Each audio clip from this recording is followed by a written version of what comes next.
Hello friends, तर आज दिवसाची सुरुवात बघा या वांग्याच्या भाजीपासून केली. सकाळी सकाळी वांग्याची भाजी शिजायला टाकली आणि इथं आत्यांसाठी मस्त हेल्दी नाश्ता बनवला होता. मुगाची घावणी आणि ब्लॅक टी. आता दुधाचं काय त्या खात नाही, इथं मस्त सार्थकने त्यांना इंस्टाच्या रील लावून दिल्या होत्या आणि त्या बघता बघता त्यांचं मस्त नाश्ता करणं चालू होतं. देवपूजा वगैरे माझे 16 सोमवारच्या व्रताची देवपूजा उचलल्याशिवाय मी अंडी उकडत नाही. तशी तर इतर दिवशी मी 4:30 त्यांना अंडी उकडून खायला देत असते रोज, पण आज जरा लेटच झालं होतं. आधी नाश्ता दिला आणि मग ही अंडी वगैरे उकडली. त्याच्यावर मी कांदा लसूण मसाला, थोडीशी हळद, थोडंसं मीठ टाकलं, कारण थोडंसं चव येते ना जरा तोंडाला म्हणून.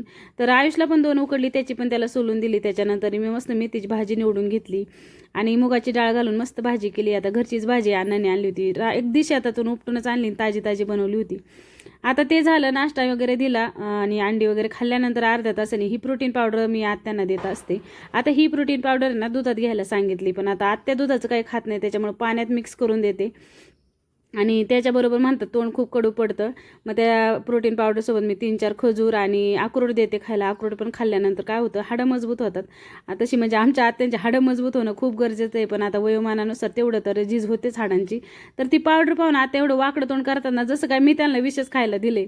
एवढं वाकडं तोंड करून म्हणतात, आणलीच का तू पावडर? मग मी म्हणते डॉक्टरने दिली म्हणजे प्यायला पाहिजेच नाही का. जरा वेळ आराम केला आणि आता वांग्याची भाजी बनवली होती, मेथीची भाजी बनवली होती. आता भाकरी मी गरम गरम बनवत असते जेवणाच्या वेळेस. तर इथं 2 भाकरी बनवून झाल्या आणि आत्या अण्णांसाठी इथं मस्त ताट बनवलं, दोघांना जेवायला दिलं आणि मी पण जेवण केलं. आणि आता बँकेत जायचं होतं, मला निघायचंच होतं. तेवढ्यात पाहुण्यांची गाडी आली बरं का. पाहुणे काय लांबचे नाही, माझ्या सासऱ्यांच्या 2 बहिणी, त्यांचे 2 दाजी आणि आत्याचा मुलगा, ह्यांच्या असे 5 जण आले होते आत्यांना भेटायला. त्यामुळे मी आवरून निघाले होते. मग परत थांबले आणि मग त्यांच्यासाठी इथं चहा वगैरे बनवला. त्याच्यानंतर पोहे बनवले. खरं तर जेवणच बनवायला पाहिजे होतं, पण आहे ना उशीर झाला होता. माझं खूप म्हणजे खूपच महत्त्वाचं काम होतं आणि ते त्याच दिवशी होणार होतं, म्हणून मग काय करणार, पोह्यावरच मी पाहुण्यांना वाटे लावलं आज. तर ह्या जवळच्या आत्यांना ना उपवास होता, त्यांच्यासाठी मी ना सुटवडा बनवला ना आत्यांसाठी. तो सुटवडा, एक ॲपल कापून दिला, थोडीशी खजूर दिली खायला. म्हणलं आता खिचडी तर काय भिजणार नाही एवढ्या लवकर.